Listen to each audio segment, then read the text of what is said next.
Entertainment giant Idol Corp Inc. has a long history of controversy. In the past few weeks, we've delved into the allegations made largely through the means of anonymous online forums. Today, I will be uncovering the secrets behind one of the company's most infamous incidents. Back in July of 2058, Rina Desdemona, would-be star of the girl group Vortex, was released from her contract with Idol Corp due to creative differences just weeks before the group's highly anticipated debut following an incident of vandalism on the entertainment giant's headquarters. Images of the defaced Idol Corp building spread far and wide. Tabloids went wild with the scoop. Meanwhile, online forums were filled with memes and theories about the events surrounding the ordeal. Though neither the agency nor Desdemona have ever confirmed her involvement in the incident, netizens had little doubt that she was behind it. At the same time, CEO Vincent Atlas stepped down to a consultant role within the company, fueling rumors of misconduct. I am fortunate to have the exclusive opportunity of speaking with Miss Desdemona as she reveals the truth behind her termination and the conditions behind the scenes at Idol Corp. I'm Azura Luxe, and this is the story of the fallen idol. Rina, thank you for speaking with me today. Thanks for having me, Azura.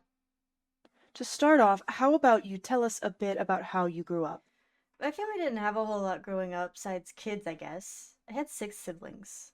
Wow, 6? Yeah, not a lot to go around. I think I learned to entertain myself.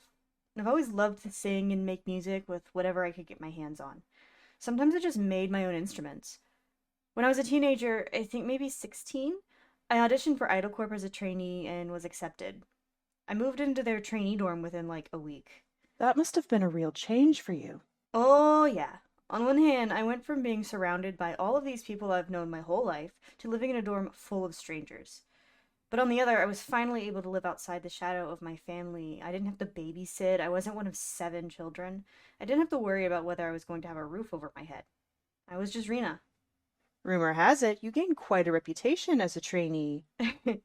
You could say that. I guess I was a bit more defiant than the other trainees. How so? Well, we had these diet plans, but we were all pretty skinny already, you know? And we were super active anyways. So I would sneak food in, share it with the other girls. I would get caught sometimes, have to do extra dance practice or something, but it was worth it. And we had these really strict training schedules. Some of the stuff they had us do was like a boot camp, and I really gave the trainers hell on a bad day. I'm honestly kind of surprised they kept me around for as long as they did. So, would you say you were difficult to work with? Yeah, I guess I was. Can you tell me how Vortex came to be? Right, so after a couple of years of training, they stuck me in a survival show to compete for a spot in the new group they were forming, which at the time was to be called Current. Current? Yeah, like in the water. I see why they changed that. Right? Anyways, they thought my tendency to be dramatic would be good for ratings. And they were right. There were so many memes that popped up around then about me being a bitch. And I mean, I was. But the show was really edited to play that up a lot. Did you have major conflict with other contestants?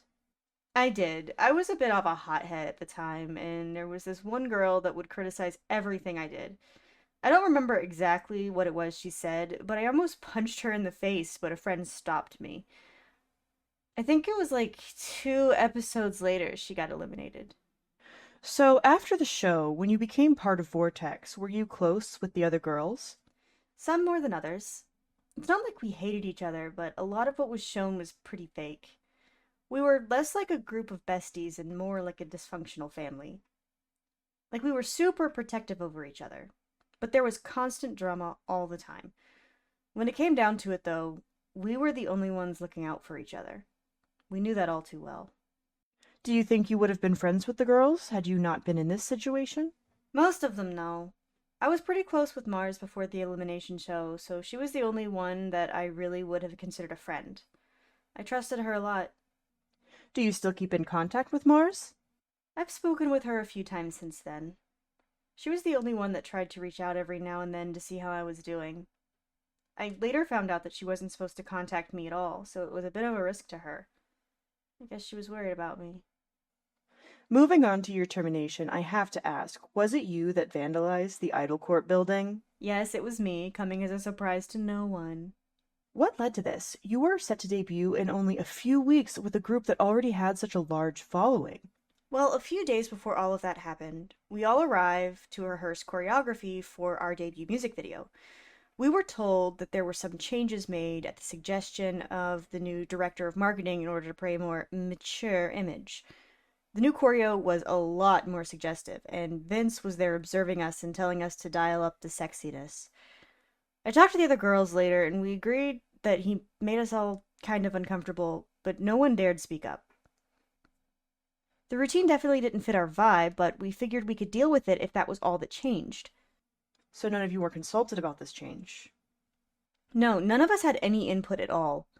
It was just like, this is what marketing wants, here's what we're doing. Wow, that must have been really disappointing to you. Yeah, I really wanted to say something, but I was outvoted. So what happened after that? Well, a few days later, we began to shoot the video. I was getting dressed and, I thought part of my outfit was missing. No, seriously. I went up to costuming and was like, hey, where's the rest of my fit? They laughed. They really thought I was joking at first. My face must have looked puzzled or something because one of them was like, oh, honey, this is the outfit. Was it that bad? It was. I was basically just wearing accessories at that point. I confronted Vince in his office. I was so pissed off. And it was then that he told me that they were shifting to marketing to adult men. You see, we were supposed to be a girls' girl group, with our target audience being young women. But that scumbag CEO and his marketing lackey decided we would be more profitable in the male market, essentially making us into sex symbols. He said that I'd have to suck it up if I wanted to make it. This is just business. Wow, you must have been really angry. Oh, I was livid. He made some comment about us girls having too much of an asset not to market, and I remember his face as he looked down at me. I was so disgusted. I just went off on him and told him I refused to go along with his new marketing plan. He had me fucking escorted out of his office. The other girls were told that the shoot was being rescheduled and were sent back to the dorm. I remember laying in my bed, refusing to talk to anyone. I decided then that I could not debut like this. It just wasn't me. Was it then that you decided to give the building a new paint job? Yes, it was that night. I waited until I was sure everyone else was asleep. I got my hands on some paint and one of those accordion-looking pieces of equipment, I'm not sure what they're called, and somehow managed to get it outside without drawing attention of other trainees. Or maybe they just didn't care, I don't know. And then I fucking plastered the front of that place. It was a rather vulgar display, no? Not as bad as what they tried to make me wear. Fair enough. Safe to say, though, this led to your contract terminating. That's correct. Why did the company hide that it was you? Why didn't they press charges? Well, when pictures started circulating online, a bunch of rumors came up about Vince. I knew things. They wanted my mouth to stay shut, so they made me an offer. They would release me from my contract without penalty, would not press charges against me, and Vortex would be able to debut without me. But I had to sign an NDA, and I would essentially be blackballed by the industry. That must have been devastating. Kinda. But I already knew my career as an idol was over before it started. I made peace with that before I even started painting. So why did you agree to the offer? I was really reluctant at first. I just wanted to put them on blast everywhere. But they guilted me.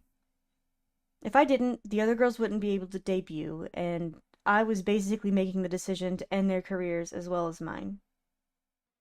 I see. And it seems that Vortex did debut with their original concept after all. Yeah, I guess maybe with all the rumors about Vince being a total pig and him stepping down, they didn't want to fuel those flames. I was gone by then, though. How did you feel about Vortex moving forward without you? You know, I was pretty angry at first. I mean, I didn't want to make the decision for them, but I was hoping they'd back me, you know? I couldn't understand why they were willing to work with that company after what they did to us. After a while, though, I came to understand them more. They faced penalty if they broke their contracts. Their careers would end. I don't think they had an obligation to put that on the line just 'cause I did. So tell me what happened after you were released from your contract. Well, I really didn't want to go back home, and I still wanted to do music, so I stayed in the city. I made some really good friends in the underground rave scene who introduced me to the lifestyle. I lived in some really interesting places, a warehouse, an abandoned mall, among others, where a bunch of musicians would just make music and host these supernova parties. I really fell into the person that I wanted to be with these people. So, in more recent news, Vincent Atlas has come under fire once again for more harassment rumors. What are your thoughts on those? Doesn't surprise me at all. Dude's a fucking creep. If I may ask, did you have any other incidents with him during your time at IdleCorp?